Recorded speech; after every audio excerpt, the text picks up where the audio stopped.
Thanks for joining us as we examine two major challenges for Christians in today's culture, otherwise known as the Christian Culture Survival Guide. Part one. Yeah, because there's so much information here. When I started working this, I thought,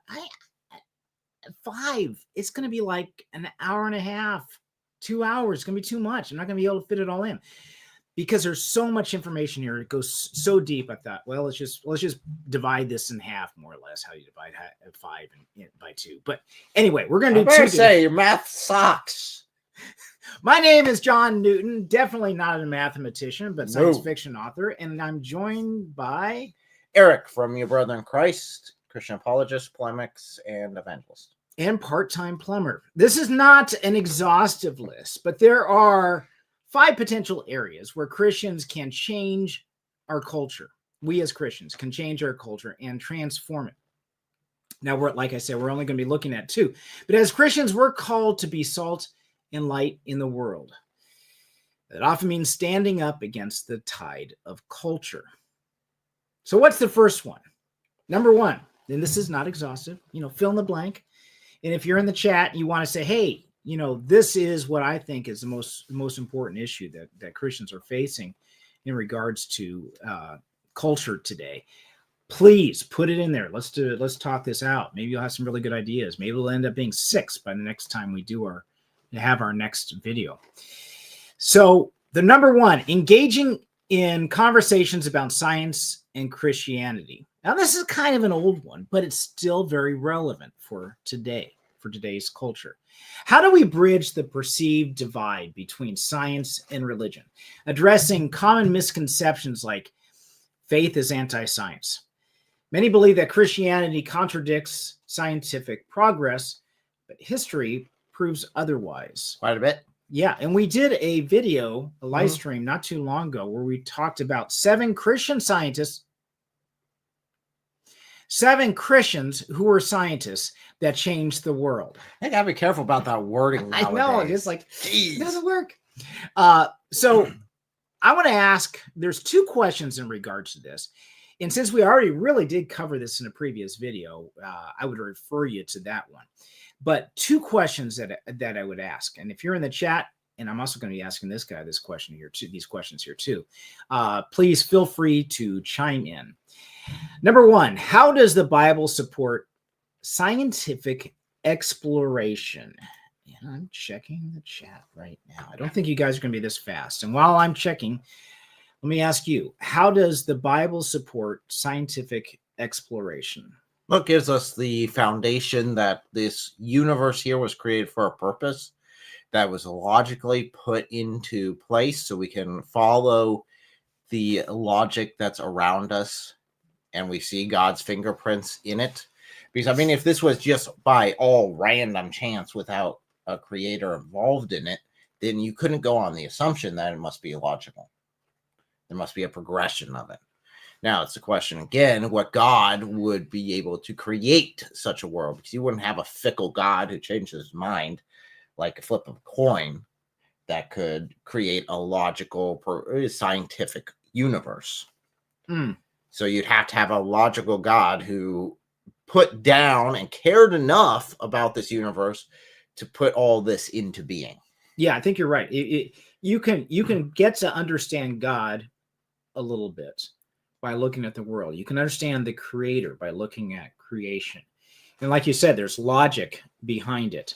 Now, let's say that, let's just take a little bit of a detour here and say that the world, the universe itself is governed by laws. And those laws are what were the foundation or the groundwork upon which everything interacts, whether it's the laws of physics, the laws of chemistry, then after a while, the biochemistry and so forth.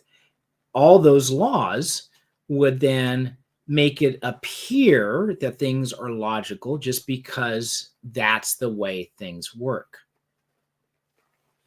Well, it's also consistent because you don't have contradictions.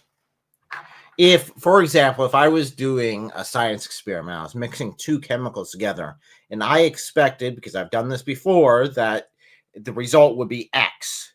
Well, if I mix those two chemicals together and the result all of a sudden is a puppy popping out, that would be an inconsistent universe. Why not a kitty cat? You Okay, always go a to the cat. puppies. I like dogs. Okay, Yes. I like puppy dogs.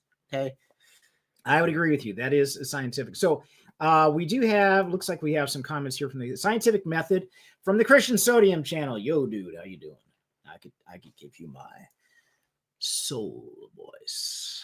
This is going to be a short live stream. I don't think my voice is going to last that long. Christian Sodium channel said scientific method for burning away falsehoods like a crucible until only truth remains.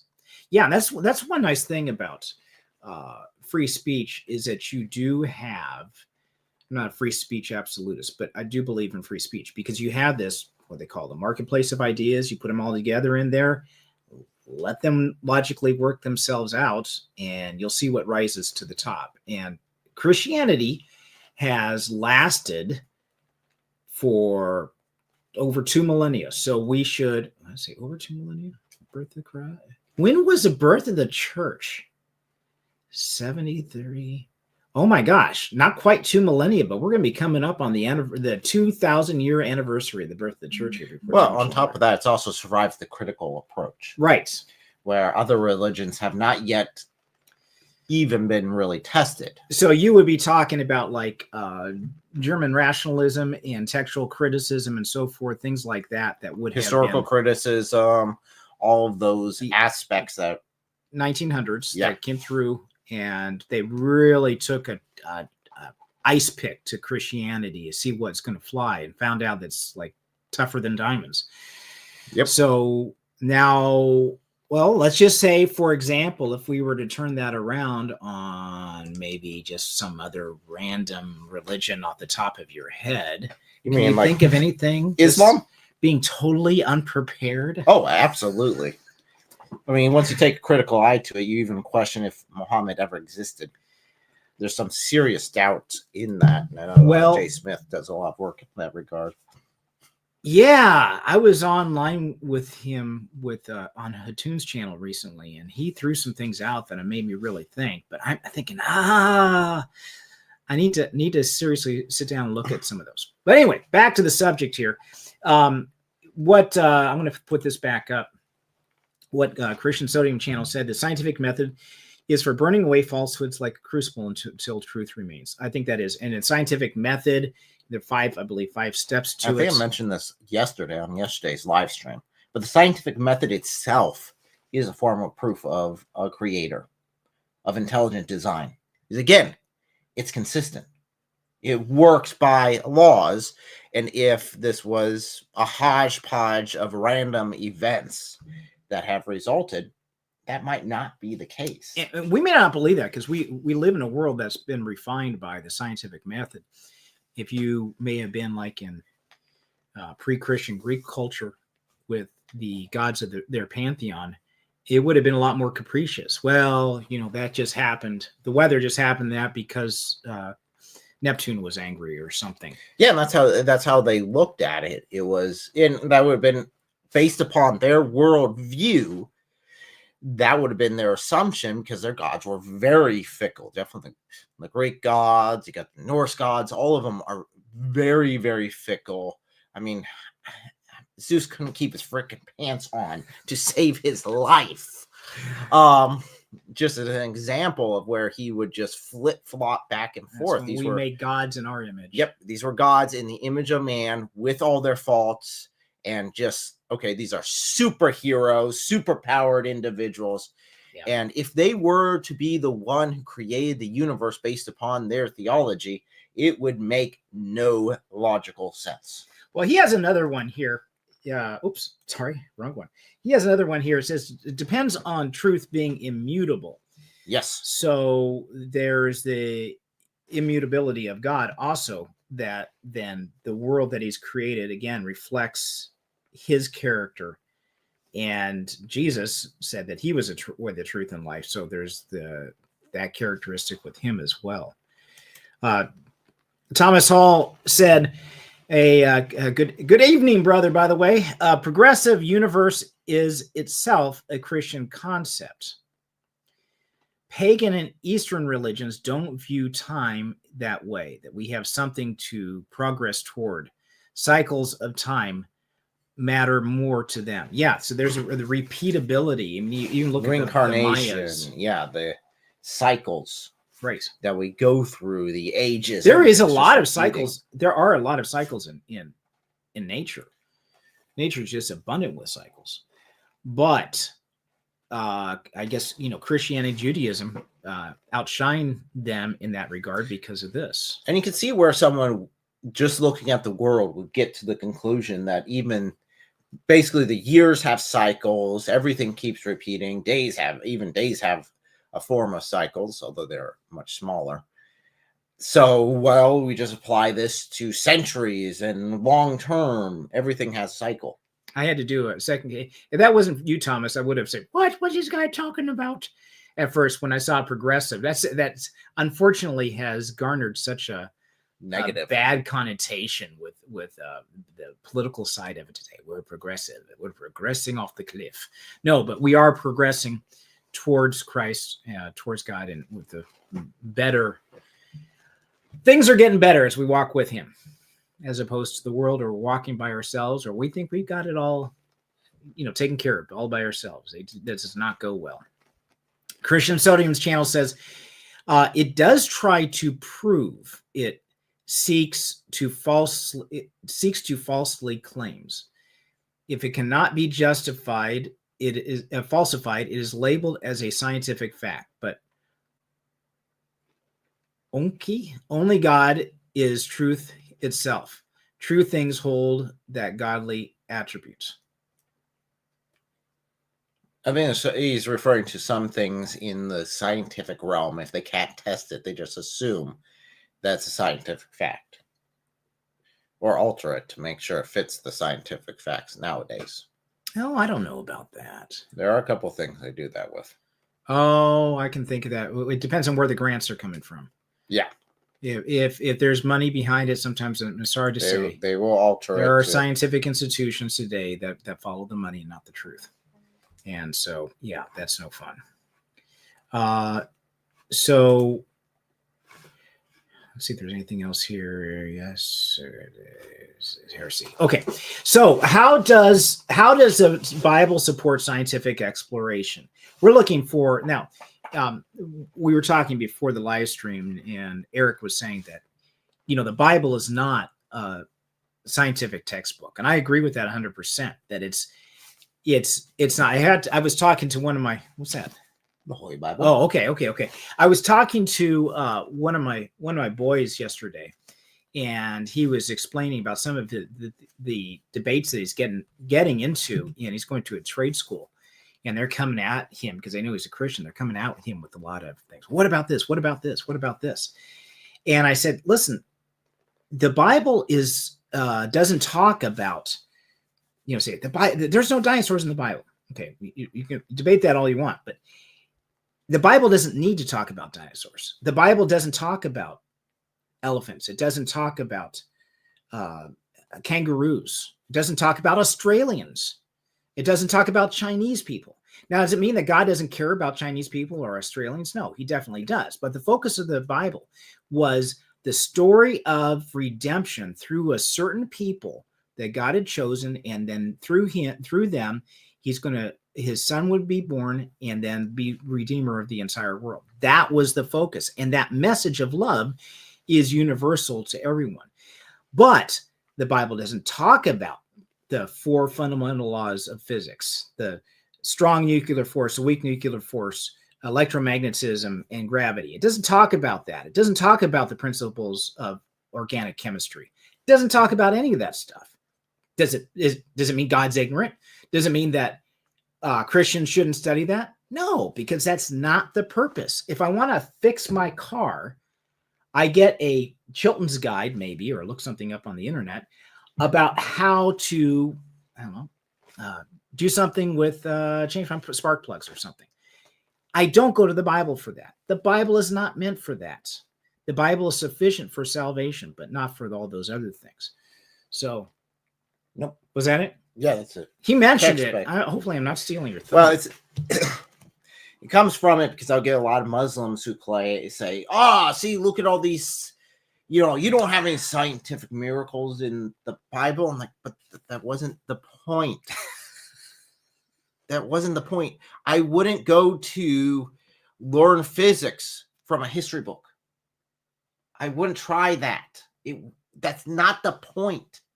That's not its objective. Well, it could be a history book about a scientist, but it's not going to give you the formulas. It's not going to give you the formulas. If I was looking to learn the deep roots of physics and how everything interacts with everything, I wouldn't go necessarily to a history book. No, that wouldn't be the point. So how does the Bible supports a scientific exploration? Encourage the pursuit of knowledge. Number one. Number two, observation of the natural world. We see this. We gave the verses in our previous live stream about this. And number three, seeking wisdom. All these things are encouraged in the Bible to pursue after this, which all of these are also foundations to the principles of science. So I'm going to check the chat a little bit here. Am I a heretic on this? Am I going the wrong direction? Not terribly. Come on, accuse me of something so I can read somebody's live stream here. There we go. I'll just pull this up. I ran. It doesn't try to prove. It seeks to falsify claims. Yes. Okay. I'm sorry. Yes, I did do that one. Sorry. He's a little slow on the uptick. It's okay. Okay. Got another one. Merry Christmas, Nicodemus. Happy New Year. And while I'm at it, a good Pascha Easter also to you. Okay. And might as well hit them all. Yes, same back to you. This is a good time. This is a good time of year. So Nicodemus also said, you mean it doesn't teach you how to wash your feet? Sure. No, the Bible does not teach you how to do that. It doesn't tell you what foot to put in the bathroom, or that you have to use rocks to wipe your hiding. Or to pluck off the wings of flies when you're in your soup. My favorite early church quote was Basil the Great, who rebukes flat earthers and anyone who uses scriptures to prove their personal arguments that God never meant to claim. Yeah, we got to be careful with that. We were reading Revelation about the 4 horsemen coming from the 4 corners of the earth. So, okay, good luck on trying to find those corners. But this was not meant literally. Yeah, so it's a fully metaphorical book. Although, again, I got a lot of people that will take that extremely literally and say, see, it's got to be exactly this way. I'm like, no, it's a prophecy. It is. It's a prophecy. So 2 things that are challenging. We're talking about engaging conversation about science and Christianity. And this is being number one of the main things that's going to be a challenge for us in dealing with culture. So the first part was is how does the Bible support scientific exploration? Number 2, how do Christians who are scientists bridge their faith with their research? So picture yourself as a scientist. Okay. Pick your field. I don't care what field, a biochemistry, whatever the field is. You're a scientist in that field, and you're a research scientist. You're discovering new methods. I don't know, you're a chemist, and you're discovering new adhesives or something. Don't know, whatever the deal is. So how do you bridge your belief in God, your belief in the Bible, belief in Christ, with your research, with rationality? Because this is one of the accusations that's being made, that Christianity and science are like oil and water, that you would never, the two shall never meet. And who knows, Christians may never ever discover new things like, I don't know, maybe a sonic screwdriver or something like that. It's in our future. So how would you justify those two? If you're able to, look what's hanging on my wall. All right. Hey, I walked in and that's hanging up like, oh. Somebody gave that to me as a Christmas present. I thought that would be a good spot. I don't know. Maybe I'll take it down. It works. Okay. So how would you guys handle that? While I'm checking the chat, let me ask you, first of all, choose a profession. You're a Christian who is a scientist. What profession or what scientific discipline are you following? Physics. Okay. Let's go physics. So you're in physics and you're a physicist, and let's say quantum physics. Let's say you're working at CERN. Okay. Sure. And Okay. the Large Hadron Collider. Why am I doing And these you're- live streams? I got a lot of money. Well, no, Maybe I just you're do an live intern. streams. You're poor, so you're trying to I'm make an intern. So I got it. how do you justify the two? I mean, you're working with this Atom Smasher, and you got God. I mean, Well, doesn't one disprove the other? No, not necessarily. You have one that would be the foundation for the science. Now, your foundational beliefs might be incorrect, and you'd have to re-examine that if you found that there are scientific issues, such as my assumptions might be wrong if I'm seeing another result, or there might be a factor in that scientific test that I'm not aware of. But that being said, that still gives you the foundations that the universe is ordered, that there is a rhyme or reason, and that gives you also the confidence in being able to troubleshoot anything, because you know that it's not just random garbly-book that's causing it. There's an actual reason and a cause behind it. So that's one of the strong suits for a lot of the early Christians who were scientists that were doing it. They were going with the foundation that the universe is ordered, that there is a rhyme or reason to it. We might not understand everything, but there's a way for us to discover it using our intelligence that God has given us. Okay, so you don't see a contradiction between the two at all. Okay. Yeah, I would think that was the case too. So if we have any scientists in the ranks that are at all, if you would like to poke your head above and say, hey, that is true. That is what I work on.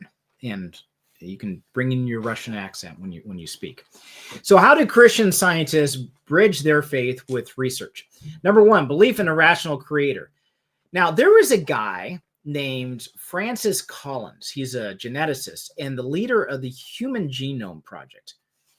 And he's a Christian. He's a leader of the Human Genome Project, and he's a Christian.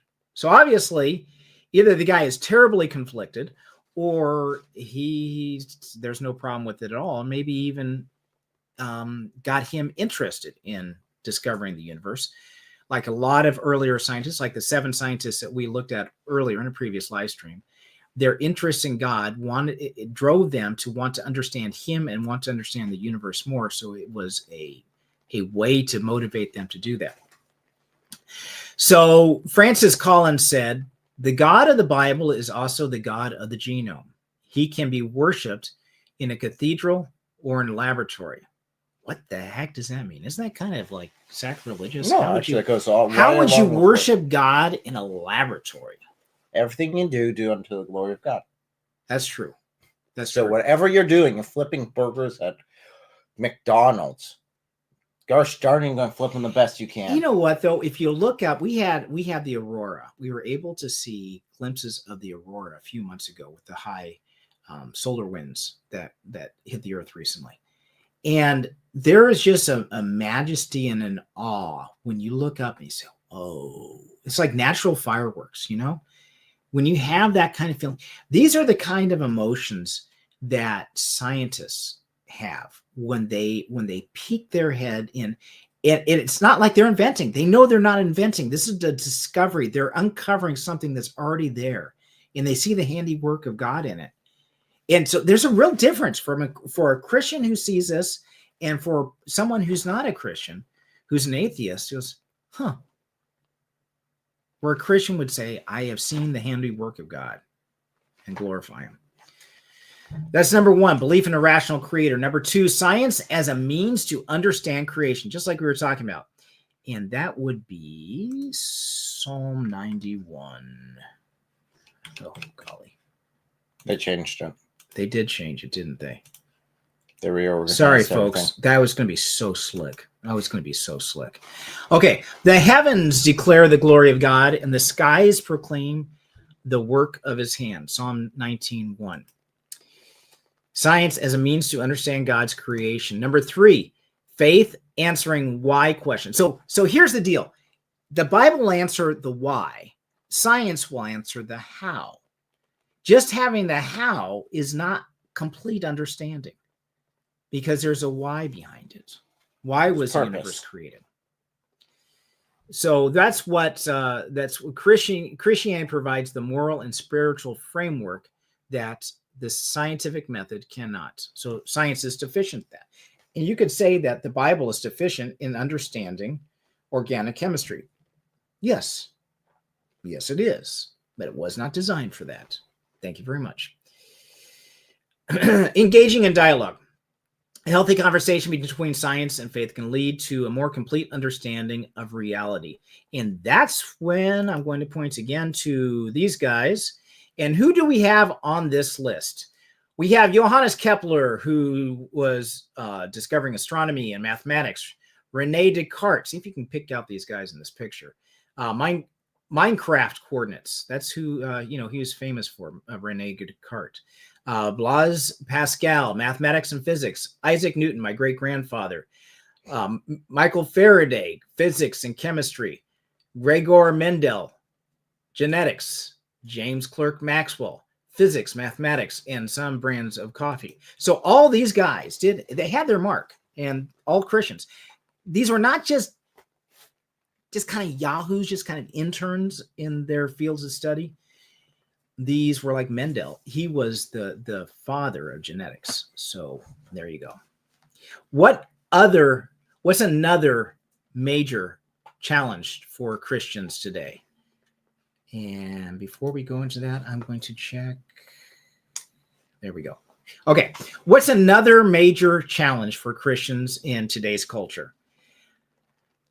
Promoting objective morality in a relativistic world. Now, this is a little bit more recent. We've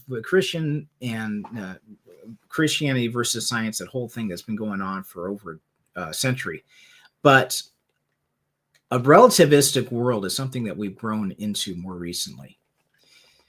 What does that mean? What does moral relativism mean? Your moral compass might not be the same as mine, and that's okay. This gone so far in recent decades that people will even say, well, that's my truth. That's my truth. Yep. That changing reality, not just changing morality. I got into the debate with someone a few years ago on moral relativism versus absolute morality. And it was even got down to go to history's boogeyman, Adolf Hitler. They were even justifying his actions. Wow. Based upon, well, you see, because he was the person, I wouldn't say moral relativism, it was more of cultural morality that he was holding to, because the culture around him was saying that he was one deciding what the culture was. He was allowed to do it, and it wasn't morally wrong for him to send the Jews in that culture. It was okay in Germany for him to do that, to execute all those Jews. And then my statement would be, then would have been wrong for us to go and stop him. Well, morally, it wouldn't have been wrong for us to do that because in our morals, but it's over there. Okay, but I would say that there is a point for there are some gray areas, like let's say what's appropriate dress or not. That can be a tough thing to put your finger on because there's not a strict guideline for that. It's like basically be modest is what the Bible says. Well, modesty is cultural, generally speaking, culturally defined. That you would have something in some cultures would be like, you shouldn't see the woman's ankles or elbows. No. And I'm not even talking about them. Don't even go there.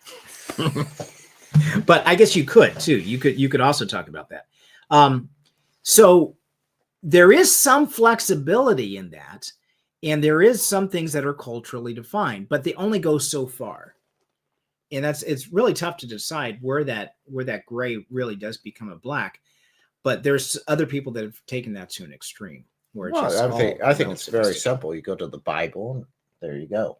What would violate the Bible is the fundamentals would then violate absolute morality, which would be like human life, the value of human beings based upon our creation being made in God's image. So God's image is extremely valuable. So therefore, each person on their own has that extreme value. Right. Every individual has intrinsic value. Yep. Yeah, I agree. Let me I put this one up here. It says Marquis de Sade. I'm probably going to pronounce the name wrong here. Marquis de Sade openly states it. The result of purely naturalistic philosophy is that the strong make the weak suffer for their own pleasure. That basically survival of the fittest. Yeah. Whoever or that adapts the most, one or the other, right? That if you can make someone else do it, then you are morally right in doing it. I'm not saying that's the case. I'm just saying that's makes right. Exactly. So with moral relativism on the rise, society often rejects the idea of absolute truth. Christians, however, believe that God's moral law provides an unchanging foundation for right and wrong. The Christian God provides a transcendent moral law that applies universally to all people. I'm not sure if that's the same for all religions. No, it's not. How about Islam? Nope. They give you, where the Bible gives you guidelines to say, okay, like modesty, for example. Modesty, yes. What would be considered modest, go with that. There you go. You got guidelines for how to apply that to the culture you're living in. Right. Where Islam, on the other hand, are just a list of strict rules. You have to do these, or God hates you. You know what? There's a certain comfort in God hates you anyway. There is a certain. It's true. There is a certain. Oh boy, there goes my argument. There is a certain comfort. God hates you, period. I can't get away from that. There is a certain comfort in having the strict rules and the strict guidelines, because then you don't really have to examine it that much. It's just the way things are. No, you don't have to think. Period. You're just sheep. Go along with it. Yeah, as opposed to a book that makes you into a slave. Now, why? Okay, so let me ask the question about literally the morality of dressing modestly. What is the point of that? Why would that be a commandment? Why would you say that? Well, you're talking about which book? This one here. Oh, this one here. Just okay, as a guideline. better. Just as a guideline to say why is that an important thing? Not to be a stumbling block to others. Right. Not to lead or even accidentally lead someone into sin. I think Paul put it the best way, where you're not supposed to be a stumbling block to others. Everything is okay, but it's not healthy. Right. That you need to consider others. And also there's a message to the person, him or herself, whoever is dressing immodestly, you say mostly women, because there is an allure. You can draw eyes to you. So there's a prideful thing. You can also, depending how you dress, get people to do things for you. So there's also a power trip for that as well, to say that I can lead them on, and I feel good. I have that affirmation about myself. And there are several reasons why that would not be a good thing. One is self-centered. The second is, girl, you've only got it so long. You can keep trying this into your 80s like Madonna, and it's just not going to work. So yeah, it's no longer going to be there. So the better thing is the principle, because it makes you think, how am I affecting other people, and how is it really affecting me by doing it, and not just a strict don't. Yeah, all these different guidelines. It puts it on you to be able to think it through yourself with a critical mind, with its guidance. Yeah. By the way, this is because of all the movies. Popcorn. That's a new mug there, just so that you know. Okay, so that's what Islam says. The truth is truth subjective, or does it stand firm regardless of popular opinion? It should stand firm regardless of popular opinion, because popular opinion is fickle. Yeah, it does go either way. So, and with popular opinion, though, that's the definition of culture. So there are some things that'll say, like modesty, how that would be just kind of edge one way or the other because of culture, but then you could go too far in one direction with that, and then say like outright murder. I don't care what culture you're in. If you're with the Aztecs and they're butchering people just so the sun rises the next morning, That's not a good thing. Or in the cannibal tribe where you're just eating people left and right. That would also That's be true. morally wrong, objectively speaking. But culturally, it would be fine. No, it's still screwed up. That's true. Don't eat people. In regards to, this channel, we promote the non-eating of other people. Promoting objective morality in a relativistic world. So how do we do that? Number one, moral law and God as the source. Christians argue that objective morality is derived from God's unchanging nature, meaning that justice and equality are based on absolute standards, not subjective preferences. The moral law is often referred to as natural law, which suggests that humans inherently know right from wrong because God has implanted his knowledge in everyone. Is there any kind of scripture that backs that up at all? That God's put it on their hearts and in their minds. Yeah, I'm wondering if anybody chat-wise knows where that is. Anyway, as I move on to number two. So number one, moral law and God as the source. So he's immutable, and there's that natural law that goes with it. Number two, universal human rights. The belief that all humans are made in the image of God is foundational to Christians when arguing for justice and equality. Since each person bears God's image, they inherently possess dignity and worth, which should be respected and protected through equal treatment and justice.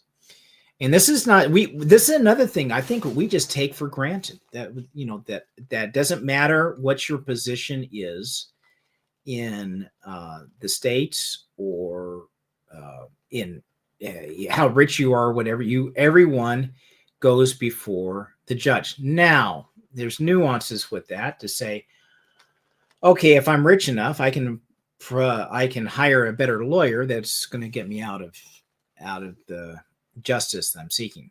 True. But we'll all ultimately, as Christians, believe that we're going to be facing God directly. And no amount of lawyering up is going to help you in that situation. Not at all. Before I get to number three, I'm going to check. Oh, you got it. There we go. Romans 12:14. Thank you, Sodium Christian Channel, or Christian Sodium Channel. See, it's left-handed, right-handed. You can get both either ways.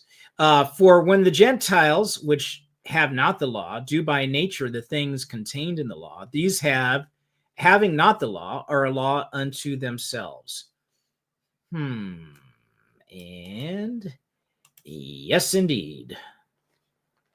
So the work of law is written on their hearts, while their conscience also bears witness, and their conflicting thoughts accuse or even excuse them. So yes, because we are we're all without excuse. We don't have none of us can stand before the Lord and say that I didn't know, because we have evidence around us so we can see. So number two, universal human rights. Number three, moral objectivity versus moral relativism.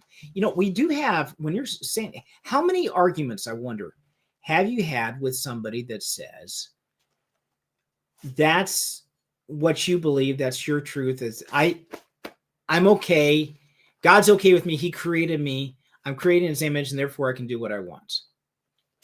Moral relativism. I'd say most of the time it comes down to, at least in my comment section below my videos, I'd say most of the time it's more like, you do what you want, I'll do what I want. As long as you don't hurt anybody else. Nah, they don't normally add that part. Okay. Most of them are Muslims, so they want to add that part. Okay. That seems to be, correct me if I'm wrong, but that seems to be the golden rule in America, if not Western society now, is as go ahead and do whatever you want as long as it doesn't hurt anyone else. Yep. I'd say, yeah. So how does that differ from the golden rule in Christianity, where Jesus said, do unto others as you would have them do unto you? Well, there's a big difference between the two, because see, what I would want done to me is I'd want someone to come alongside me if I'm sinning and confront me with that. and convict me about that and press me so I become, at least I have that constant conflict to improve myself in such as repenting from that sin into redemption and seeking forgiveness from that sin. That's what I would want. So I would want, by the golden rule of the Bible, that would be what I should do to other people. And that's also what the Bible says to do. But if it's, I get to do whatever I want, and don't you tell me I'm wrong, because if you tell me I'm wrong, then that's violence against me. No, that's not the same thing. So, okay. So if you look at, you can do anything that you want as long as it doesn't hurt anybody else, versus do unto others as you would have them do unto you. One is passive and the other is a bridge. Passive is, it's a separation. I'm going to go in my own corner and I'm going to do my own thing. Where Jesus said, do unto them as you want them to do to you. So there is a bridging of the gap. The one is isolation and the other is community. Jesus's command is community. The other one says, leave me alone. And the picture of hell in, I believe it was The Great Divorce by C.S. Lewis, was that everyone was separated. Well, they just kept going out. They couldn't stand each other. They just kept on moving out. So there's just alone. They're alone. Away from God. They're away from each other. Of course, hell's a little bit different than that, but there is an aspect to that, I believe, as well. So we got some good comments here. I'm gonna put them up. First one is from Thomas Hall that says, this is where today's progressivism becomes heretical. They want the rights without the giver of rights. And they don't understand natural law, so rights become anything they want because that's fair. Yes, It's more of a fairness. And you're right to say the reason at least in the U.S., the way the Constitution was made is that we're assuming that God gave us the rights. And even in Europe now, it's the government grants you the rights to do things. It's the opposite in the U.S. We already have the rights. We're just telling the government, stand off. You can't take these away from us because they're given by God. But if God's out of the picture, then where do these come from? You're just basically asking for fairness, and fairness is, I guess, kind of relative here too, right? Because how would you define that? Is my truth? My truth, my fairness. I don't think it is fair. Therefore, I will change it. And whoever's in power, it goes back to the might makes right statement, where whoever has power defines what is fair or not. You can go back to the Hitler example. He decided it was fair for all the Jews to die. Oh my gosh! Yes. That'd be you. The fairness without God. It's a journey. Do whatever you want as long as you're not hurting anyone. Yeah, that's the kind of the mantra that's used right now, the golden rule of Western culture. Without hurting anyone else, quote unquote, always seems to exclude harming yourself and thinking that it has no effects on it. That's the other part of it too. Yep. It's like, well, I can do all the drugs I want because I'm not hurting anyone. So they say, hello, you're not an island. Your mom's worried sick about you. Why don't you give her a phone call? Let her know that you're not all right, that you need help. Yeah. You're killing your mom. Or if you got kids, there's all that. You are not alone. Or if you don't have kids, at least you have the potential of it. You have so many things you can be doing, but because you decide not to do them, then you are hurting society like that. So we are not, we are individuals, but we're not in a vacuum. Be positive. You're being negative. So how do them define positive and negative? Positive and negative. Be positive. You're being negative is an accusation that they label against other people. Oh, yeah. Defining this. Yeah, if it's all relativistic. They are defining this. Yes. And you have to follow what they define as, because that's what they feel like.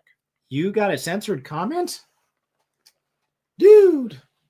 I don't know what it was. You can't see it in the StreamYard. You have to have it up in the side to see what the censored comment actually is. Because it'll come in as just a normal comment on here. Okay. So we don't know which one was censored. Did not know that. No one else will be able to see it except for you. Okay. I'll have to check that out later. I'm not in an environment where I can see what that was. I'm just curious. Yeah, they censored one of mine a moment ago too. I do not know. Okay. Well, it's nothing active on our part to do this. No, he wasn't aware of it. I didn't know He what was didn't going know it on. was a thing. No. I plead Yeah, the let me fifth. pull up. Yeah, Pull so the stream separate. I might be able to do something about that. So let's see. Christians, number 3.